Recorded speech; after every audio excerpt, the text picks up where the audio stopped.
Muy buenos días, doctor ¿Qué Oscar tal, Rabat. Gonzalo? ¿Cómo estás? La verdad que bien, contento con la posibilidad que vengas y que conozcas nuestra manera de trabajar, nuestra cooperativa de trabajo que es esta FM. Y en una ocasión muy particular porque estamos ya a 60 días de lo que van a ser las elecciones del 26 de octubre. En ese sentido hay varias cuestiones interesantes a la hora de poner sobre la mesa. Nosotros estamos trabajando mucho con la audiencia la idea de la nueva modalidad, que Sí. se cambia de esa lógica del voto como anteriormente se conocía a esta boleta única de papel, en donde, y ahí esto sería como la primera pregunta para hacerte, la tradición hace que en una elección hay todo un tiempo previo en donde se va visitando a los vecinos y se les llevaba el voto, ahora no hay voto. Ahora, Entonces, hay voto, pero no se lo lleva a la casa. claro, y de hecho va a estar adentro del aula, le contamos a la gente que no va a haber más mesas en los pasillos, sino que ahora se ingresa a un lugar de votación. La mesa va a estar adentro del aula, allí va a estar las autoridades de mesa con los votos que se le van a entregar. Y en esto, cómo impacta en el trabajo militante? El hecho que antes uno tenía, no digamos la excusa, pero en algún momento llegaba con el voto a visitar. Sí, yo creo que es importante, que esto genera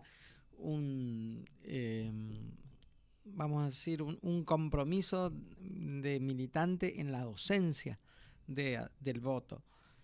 Más allá del compromiso militante partidario, Claro. hay un compromiso militante de docencia.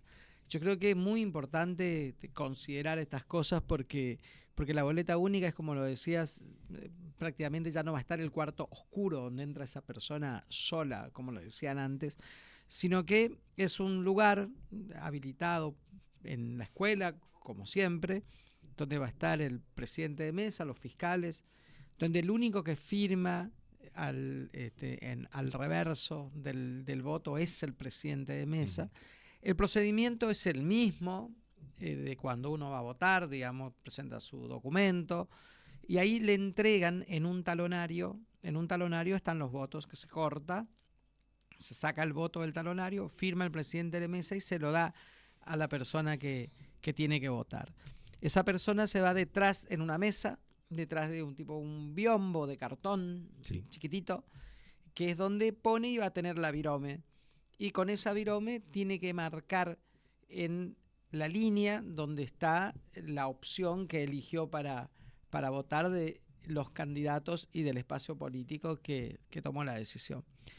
Hay un espacio en blanco donde se marca, donde se pone la X, si se quiere, de la preferencia, pero también para aquel que por ahí se equivocó y marcó en otro lugar, pero de la misma columna, el voto va a ser considerado válido porque justamente lo que tiene que primar es el sentido de elección del elector, ¿no?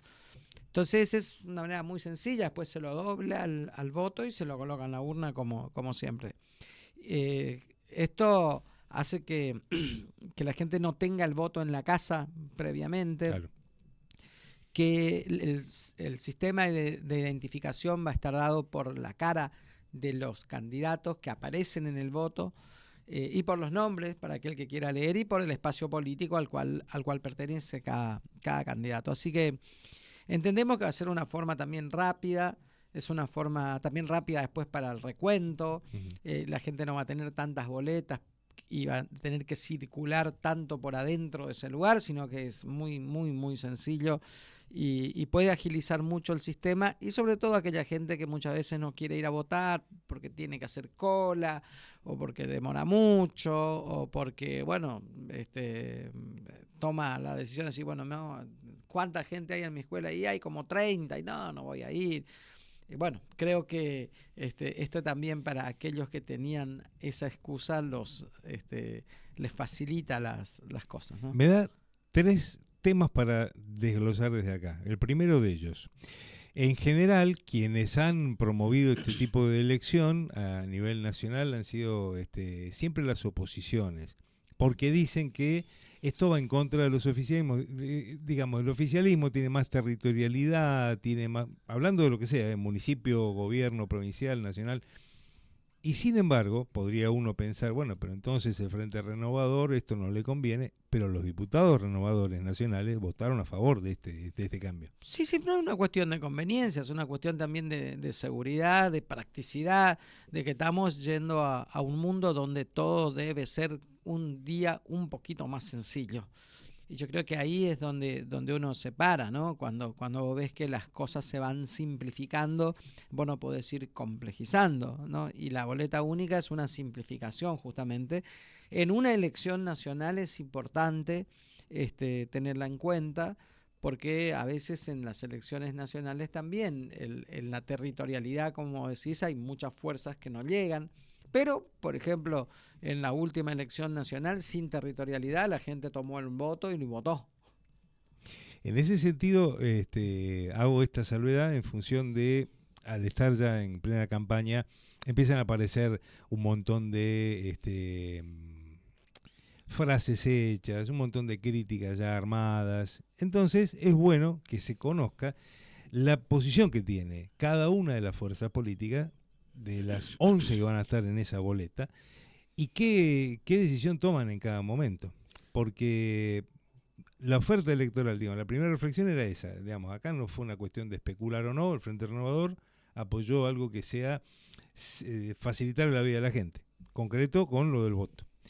Otra, la posibilidad de ciertamente que facilitarle también que vaya a votar y que no se quede en la casa, porque las decisiones se tienen que tomar ese día. Después te va a quejar y ¿de qué va a servir esa queja? Así es.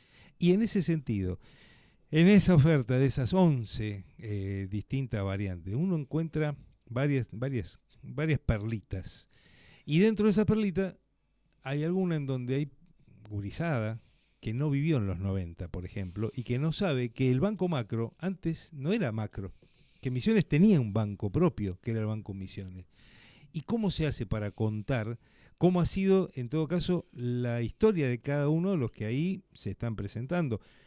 Yo lo digo, concretamente por el tema de Ramón Puerta, y que uno hoy puede presentarse como nuevo sabiendo que ya viene como el yogur con la fecha de vencimiento.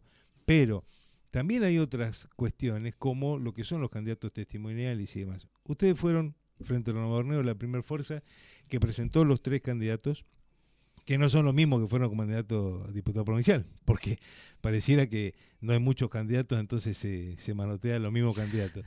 Pero estas cuestiones, para contársela al elector, para que le llegue clarito el mensaje, ¿por dónde ustedes lo están llevando?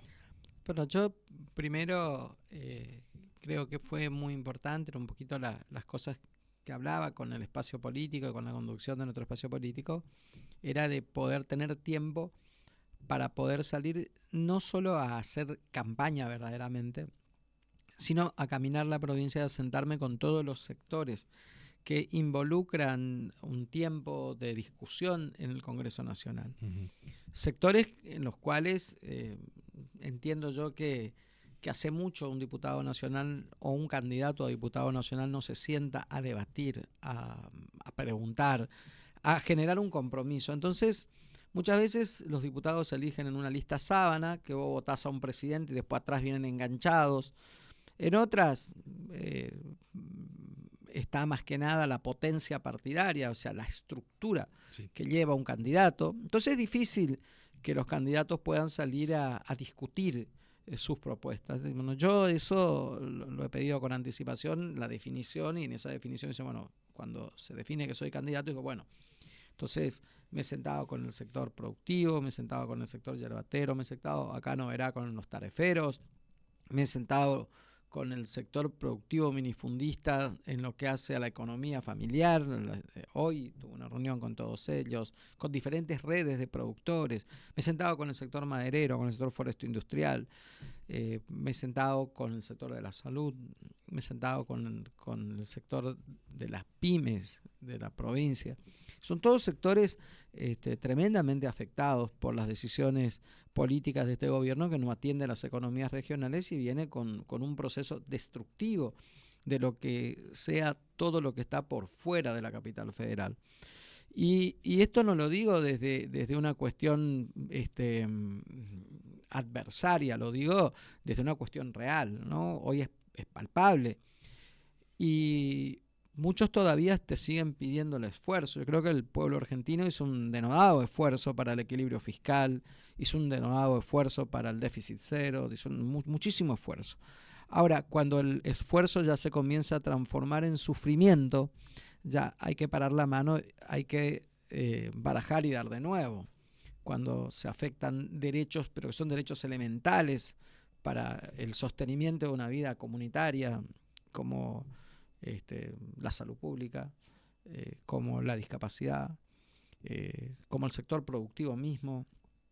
Yo creo que, por ejemplo, el sector universitario. Imagínate vos, Marcelo, misiones sin financiamiento para las universidades públicas estando a 1000 kilómetros de Buenos Aires, ¿no? Imagínate Oberá sin una universidad, sí, ¿no? Imagínate Posadas, El Dorado, Puerto Iguazú. Imagínate San Pedro, San Vicente, que tanto nos ha costado, tanto ha costado remar para poder tener no solo la universidad, sino después las extensiones de las diferentes carreras que llevan la oferta cerca de la demanda, para que la demanda no tenga que moverse tanto y para que pueda producir en el lugar donde está, para que el hijo del tarefero, para que el hijo del productor pueda estudiar cerquita de donde produce.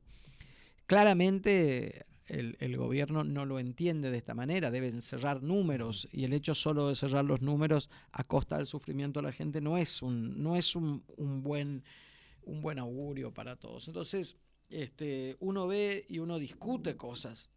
Yo creo que en el Congreso hay que discutir por qué todavía nosotros seguimos pagando el impuesto a los combustibles líquidos, que es un impuesto que está generado para que se atienda la trama vial de la República Argentina, ¿no?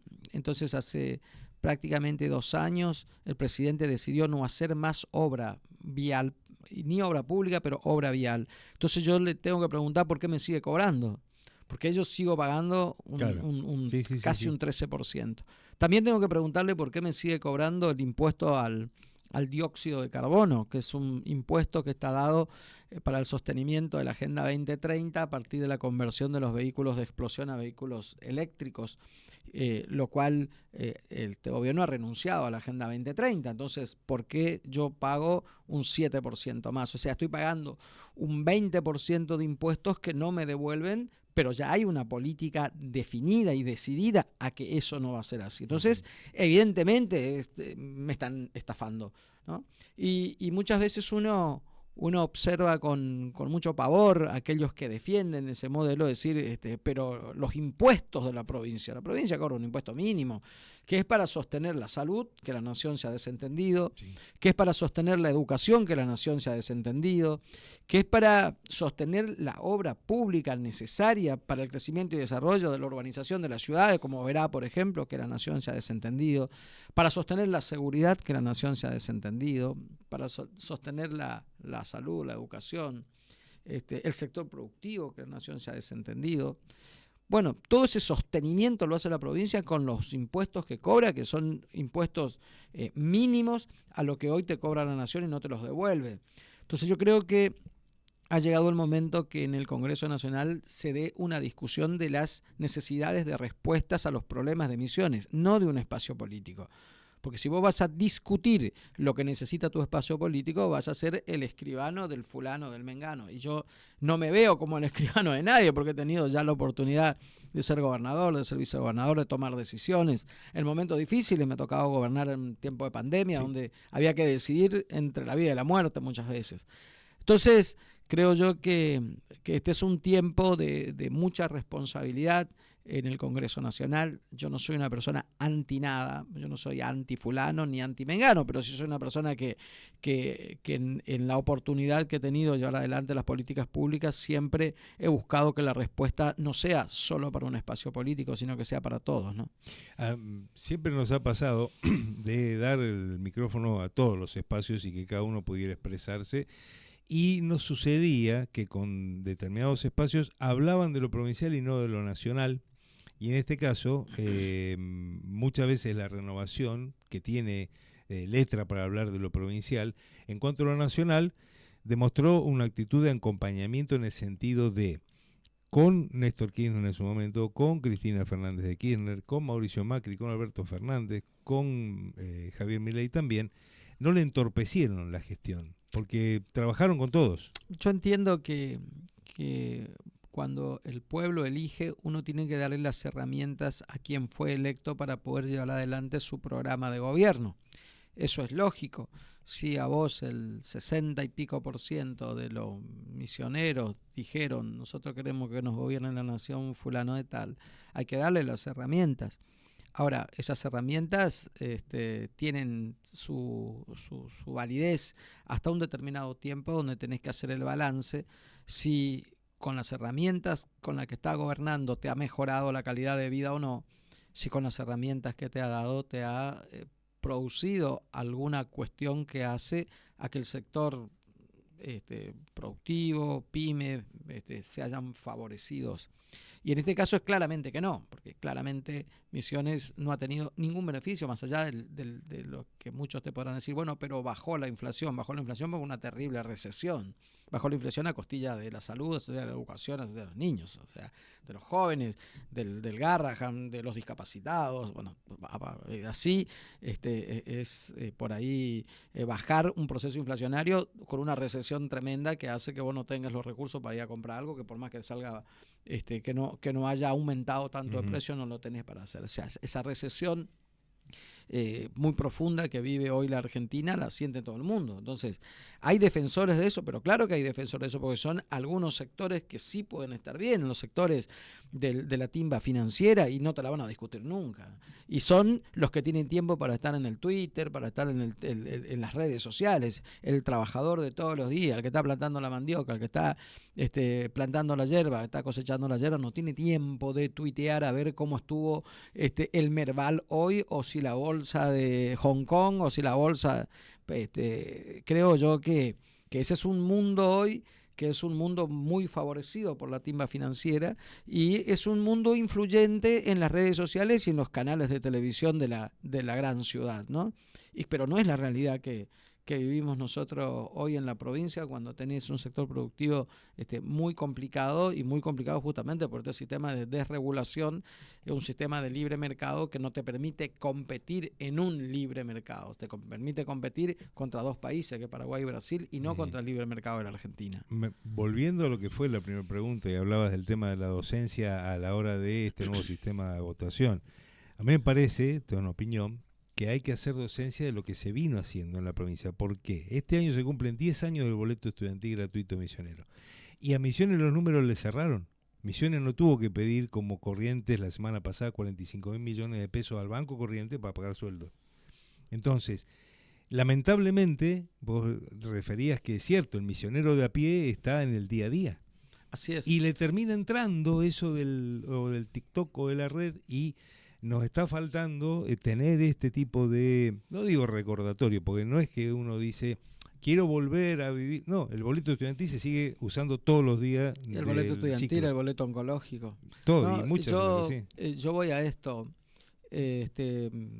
Fíjate vos que en las elecciones del 2023 se prometía para todos tener dólares en el bolsillo, o sea, íbamos a ir a una economía dolarizada, donde íbamos a cobrar en dólares, donde íbamos a pagar en dólares, donde iba a ser la moneda de cambio el dólar, donde el peso era un excremento, esa fue la palabra, donde íbamos a dinamitar el Banco Central, no iba a existir más, iba a haber un mercado libre, una flotación libre, sin bandas. Toda una demagogia y un gran circo que, bueno, que la gente miró de pronto y dijo, bueno, pero si hoy tengo 100 pesos voy a tener 100 dólares, ¿no? Y lamentablemente fue un golpe muy duro que hoy todavía muchos no salen de su estupor de semejante propaganda preelectoral o electoral tan nefasta. Y yo creo que hoy la gente mira con otras características lo que ocurre en la Argentina, ¿no? Donde vos ves que se golpean a los jubilados, donde vos ves que para poder lograr un consenso es a través de la represión, no a través del diálogo. donde vos tenés un Congreso Nacional extremadamente radicalizado para ver quién gana. Pero no importa si pierde la gente, lo que le importa es quién gana, si gana el ultraoficialismo o la ultraoposición. Creo que hemos llegado en un tiempo donde la sociedad discute radicalizaciones y es muy difícil llevar adelante así programas que puedan impactar en el bienestar de la gente, ¿no? Entonces, es claro que en este momento la gente se siente defraudada, ¿no? Porque no tienen los dólares en el bolsillo, porque tampoco el Banco Central ha dejado de existir, al contrario, hoy es más fuerte que nunca, porque el peso hoy no lo encontrás por ningún lado, pero tampoco encontrás nada que lo reemplace, porque la gente vive en un mundo lógico de no llegar a fin de mes, y porque la política vive en un mundo mágico de querer contar cosas que uno les hace bien mirarla y escucharla, pero cuando lo tenés que sentir no lo sentís porque no te llega. Bueno, ese es el tiempo hoy que vivimos y creo yo que debemos entrar en la línea de la racionalidad, ¿no? Mucho del análisis que acabas de hacer favorece el hecho de cómo fueron los números de la cantidad de gente que fue a votar en el 2023. Veníamos del 2025 ahora. 2023 votó bien la gente, porque digamos, veníamos del 2021 con la pandemia, en el 2023 elección presidencial, hubo mucha gente que votó. En estas elecciones provinciales, no solo en Misiones, sino en el resto de las provincias, hubo una deserción, que tal vez es esa gente que vos decís que, y ahora, si yo aposté a y ahora ninguno. ¿Y ahora qué hago? ¿Cómo convocamos a votar? No estoy diciendo que se vote por el Frente Renovador, estoy diciendo cómo a la gente se le dice, no, loco, vos sos el que tiene que defender. Yo creo que hay que hacerlo con mucha seriedad, con diálogo, con convocatoria, con propuestas, con ser claros hacia dónde vamos. Yo siempre les digo a los diferentes sectores con los cuales tengo la oportunidad de juntarme, de hablar, siempre les digo que a mí no me gustaría sentarme en una segunda mesa para justificar un voto negativo sobre algo que yo dije que iba a acompañar. Entonces, eso habla claramente de que el lugar donde uno está es el lugar donde la gente quiere que esté. Por eso también digo que si uno con estas propuestas gana una elección o saca un voto más que el otro, todo el mundo tiene que encolumnarse porque es lo que quiere la mayoría del pueblo de Misiones. Ahora, si nosotros con estas propuestas de defender el sector productivo, de generar diferentes programas para sostener las pequeñas y medianas empresas, donde sostenemos que la salud es un bien público, pero a su vez también la salud es una política de Estado, una de las más importantes que tenemos, de sostener la educación superior, de pelear por el financiamiento de nuestras universidades, de solicitar que podamos tener obra pública, que nos devuelvan la plata que nos están sacando con los impuestos al combustible. Yo creo que si nosotros le pedimos a la gente que nos acompañe en esto y le contamos por qué es necesario su participación, va a incrementarse porque han pasado 2 años y la gente necesita darle un mensaje. Muchísimas gracias por estos minutos, una reflexión final y bueno, seguramente en los próximos 2 meses que quedan, en algún otro momento también nos cruzaremos. Sí, yo muy agradecido, siempre para mí venir a Oberá es sentirme como en mi casa, porque es un lugar que conozco mucho, que quiero mucho, que tengo mucha gente amiga, pero a su vez también mucha gente que me ha respetado, siempre me ha acompañado en los diversos lugares donde estuve, fundamentalmente en la gestión pública.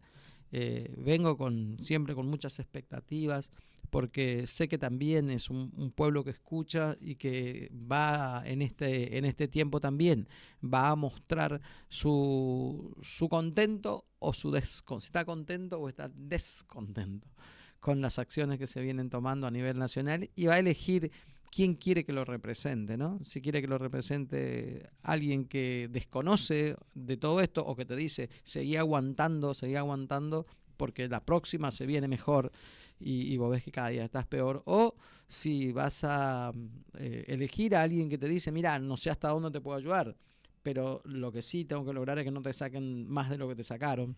Yo creo que ahí está la gran discusión, en quienes discutimos políticas públicas y quienes discuten bienestar de unos pocos. Bueno, ahí está la discusión de todos. Muchísimas gracias. Gracias, Marcelo. Doctor Oscar Reaguad, primer candidato a diputado nacional del Frente Renovador Negro, presidente de la Cámara de Representantes de Misiones. Seguimos haciendo Primera Mañana.